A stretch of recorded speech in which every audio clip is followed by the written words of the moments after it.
તમારું સ્વાગત છે મારા કિચનમાં। આજે આપણે બનાવશું અમદાવાદની સ્પેશિયલ ઘૂઘરા સેન્ડવિચ। બહુ ફેમસ છે અમદાવાદમાં, બહુ ટેસ્ટી લાગે છે અને ફક્ત 10 જ મિનિટમાં બની અને તૈયાર થઈ જાય છે। એકદમ યુનિક રીતે બને છે આ સેન્ડવિચ। તો ચાલો અમદાવાદની આ બહુ ફેમસ ઘૂઘરા સેન્ડવિચની રેસિપી શરૂ કરીએ।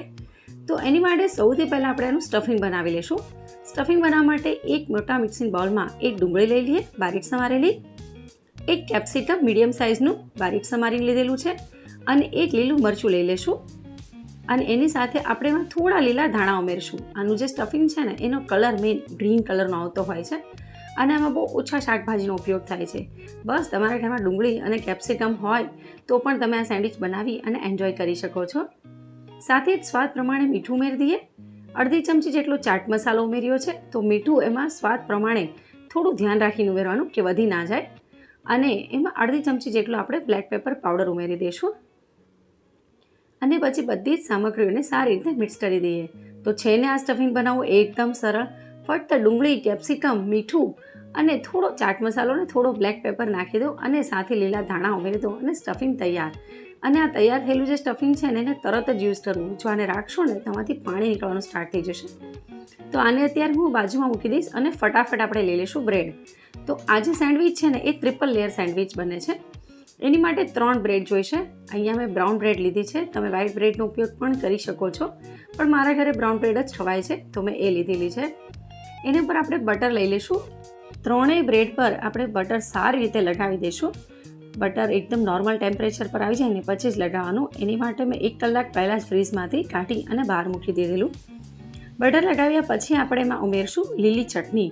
તો સેન્ડવિચમાં તો ચટણી વિના બને જ નહીં।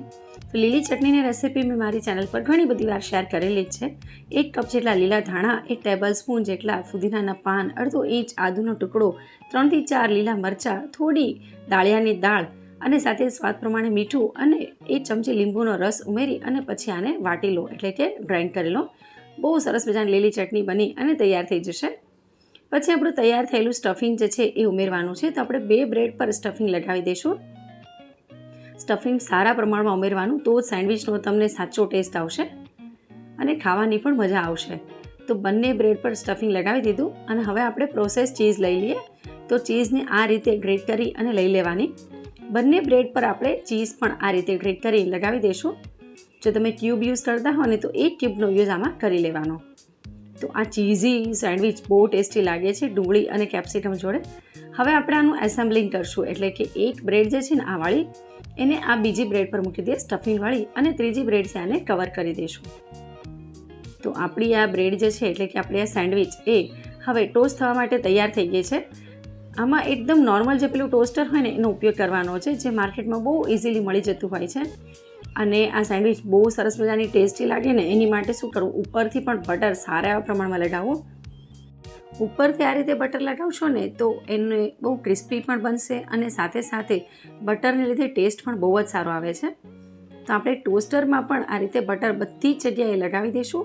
આનાથી શું થશે, એક તો ક્રિસ્પી તો બનશે, તે સાથે સાથે જ્યારે તમે આ જે સેન્ડવિચ છે એને કાઢશો ને ટોસ્ટરમાંથી તો એ બિલકુલ પ્રોબ્લેમ નહીં કરે, ફટાફટ ડીમોલ્ડ થઈ જશે।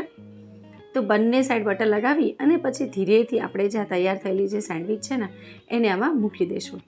અને આ ગેસવાળું તે ટોસ્ટર છે જે તમને માર્કેટમાં બહુ ઇઝીલી મળી જતું હોય છે અને આમાં આનો જ ઉપયોગ કરવામાં આવે છે। જો તમારી પાસે આ ટોસ્ટર ના હોય ને તો તમે એને નોનસ્ટિક તવા પર પણ સારી રીતે શેકી શકો છો। તો આપણું આ ટોસ્ટર આમાં સારી રીતે મૂકી અને પછી બંધ કરી દઈએ અને પછી તરત જ આને ગેસ પર આપણે લો ફ્લેમ પર સારી રીતે બંને સાઈડથી ફેરવી અને શેકી લઈશું। તો આપણે આ ટોસ્ટર અત્યારે ગેસ પર મૂકી દીધું છે। ગેસની ફ્લેમ મેં લો રાખેલી છે, લો ફ્લેમ પર જ શેકવાનું, તો જ સરસ રીતે એ બર્ન થશે અને લગભગ 2 મિનિટ જેવું થઈ જશે ને એટલે પછી આપણે એને ફેરવી લઈએ અને પછી એક સાઈડ આપણે ખોલી અને ચેક કરી લેવાની। આ એક સાઈડથી બહુ સરસ રીતે ક્રિસ્પી થઈ ગઈ છે અને બટરને લીધે એની પર એક ગોલ્ડન કલરની ઝાંઈ પણ આવેલી છે। બીજી સાઈડ પણ આ રીતે શેકી લઈશું અને પછી બંને સાઈડથી સરસ રીતે ટોસ્ટ થઈ જાય પછી આપણે એને કાઢી લઈશું। એક સેન્ડવિચને શેકવામાં 3 થી 4 મિનિટથી વધારે સમય નથી લાગતો। તો આપણી આ સેન્ડવિચ તૈયાર છે, અમદાવાદની ફેમસ ઘૂઘરા સેન્ડવિચ। આમાં ઘૂઘરા જેવું કશું જ નથી। જો તમને ખબર હોય કે આ સેન્ડવિચનું નામ ઘૂઘરા સેન્ડવિચ કેમ છે તો મને કમેન્ટમાં જરૂરથી જણાવજો। સાથે સાથે આ સેન્ડવિચ તમે ઘરે જરૂરથી ટ્રાય કરજો, તમને બહુ જ ગમશે. અને જો આજની મારી રેસીપી તમને યુઝફુલ લાગી હોય તો વિડીયોને લાઇક અને શેર કરવાનું બિલકુલ ના ભૂલતા. ચેનલ પર જો નવા હો તો આવી નવી રેસીપીઓ મેળવવા માટે મારી ચેનલને સબસ્ક્રાઈબ કરજો.